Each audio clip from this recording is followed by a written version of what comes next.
పొరపాటున. ఆ పదవుల వరకు మీకు బాగానే వస్తున్నాయి నాకు తెలిసి. ఇప్పటికే 3000 పదవులేమో వచ్చినాయి. కాబట్టి ఇన్ని పదవులు వచ్చినాయి. ముందు అసలు మనం ఏమీ లేకపోతే కష్టం కాబట్టి ఇప్పుడు 3000 పదవులు రేపు స్థానిక సంస్థల ఎన్నికల్లో కూడా ఇదే పర్సంటేజ్ లో వస్తాయి వీళ్ళకి సీట్లు. 13%, 7%, 6.5% ఇట్లాగా. అట్లా తీసుకుందాం. మనం 13.5% మంది మనోళ్ళు వస్తారు.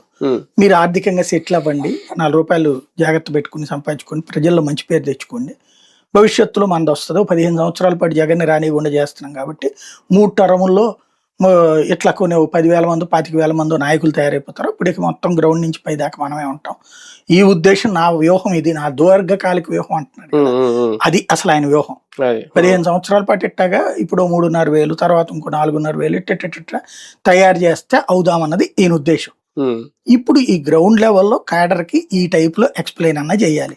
లేదు అంటే గనక బాస్ మనం చూస్తున్నటువంటిది ఏంటంటే మాక్సిమం చేస్తున్నాను నేను. ఈవెన్ వాళ్ళ ప్రెషర్ వాళ్ళకే ఉంటది. ఇప్పుడు అధికారంలోకి వచ్చింది తెలుగుదేశం 5 ఏళ్ల తర్వాత వచ్చింది. వాళ్ళు ఆవురావురమంటున్నారు. వాళ్ళకి అందరికి రాలేదు. దేనే నోమాకి ఇవ్వగలిగారా, వంగవీటి రాధాకి ఇవ్వగలిగారా? ఎంతమంది లేరు వాళ్ళ దగ్గర. వాళ్ళు సఫర్ అవుతున్నారు. కాబట్టి వాళ్ళతో పోల్చుకుంటే మనం ఫ్రెష్ గా వస్తున్నాం. నేను చూడండి ఇప్పుడు నేను ఇచ్చిన వాళ్ళలో 100కి 95 మంది ఫ్రెషర్సే. అంతమంది లేని వాళ్ళే కదా.